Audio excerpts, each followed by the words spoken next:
In keeping with somewhat of a tradition started by last year's seniors, my speech is based upon the title of a book by Dr. Seuss. Published over 40 years ago, What Was I Scared Of is one of Seuss's lesser-known works, but one that still carries an important message. It concerns a boy who happens upon a pair of pants walking about without an owner in the woods. Between the creative rhetoric of Seuss and his insistence upon rhyming, I am fairly confident in my inability to relate the rest of the book to you.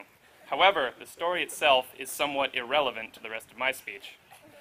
Indeed, I had not actually read it until about 2 days ago, but the title is important and sums up my reflections about the last 4 years.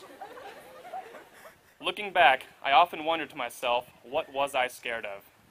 As an 8th grader getting ready to move up to Burlingame High School, I had heard about all sorts of mean-spirited pranks that the older students played upon freshmen, and the horrors of brain-busting classes. In addition to these farces, I fabricated several worries of my own, wondering if I would be able to make friends, if I would fit in, if my teachers would like me, if I was really ready to be a high schooler. Back then, high school seemed to me a very scary place. Having moved after 9th grade, I entered into high school twice more. Coming to the early college was probably the most scary, in a sense, of my transitions. Not only was I fairly new to Greensboro, but this school is so different from the others I had been to and heard about. Yes, traditional high school had its worries, but at least I knew what they were. I was so apprehensive about coming here that I almost did not apply. From my limited knowledge of early college, I envisioned a school full of kids who told math jokes, played nerdy games like Dungeons and Dragons, spent Friday nights completing all of the weekend's homework before watching Star Trek reruns, and working in science labs for hours outside of class.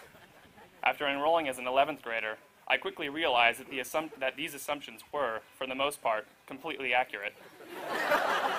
But just days after coming here, I knew I had found the perfect high school for me. Sure, my classmates were a bit nerdy and had their quirks, but I found I fit right in. My 2 years at the early college have been nothing short of excellent in a multitude of ways, bringing me back to the question, what was I scared of? As we all move into the next stage of our lives, we will likely begin to develop anxiety about what is in store for us. But in thinking back upon high school, almost all of us have found that there really was nothing to be scared of. I would like to wish the best of luck to my peers as they venture forth from the early college, not worried about the future, but excited and ready to enjoy it just as they have their time here.